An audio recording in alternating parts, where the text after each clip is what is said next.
Marine drive पे लोग इतने ज़्यादा पैसे क्यों मांगते हैं? मैक्स पे क्यों मांगते हैं? कितना मांग रहे हैं? अभी 1200 की ऑफर लगा दी किसी ने, 1100 की लगा दी। आल्टो के 1100 मांग रहे पीला में।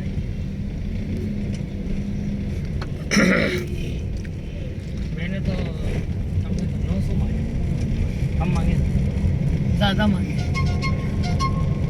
हम हो जाता है। हाँ,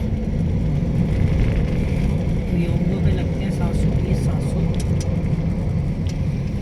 देखो का रेट बढ़ गया। पहले कम थे, अब बढ़ा हो अभी चल गया है। पहले तो भी आएंगे।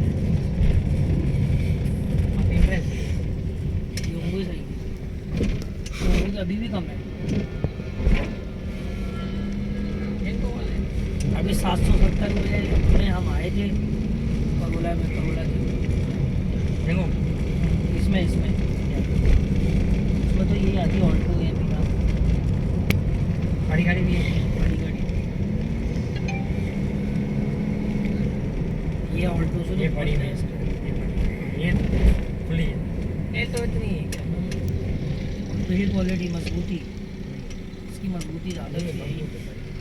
ये एवरेज आल्टो जैसे ही रहती है, 17-18। नहीं पेट्रोल दो डाले बड़ी गाड़ी जैसे करोला है ना ऐसे ही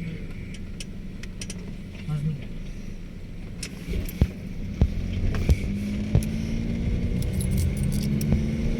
आल्टो अपने एवरेज की वजह से हाँ लोग पागल है, पैसे खराब मीरा ले ले, ऑल्टो ये ले ले, विट्स ले ले, 500 ले ले।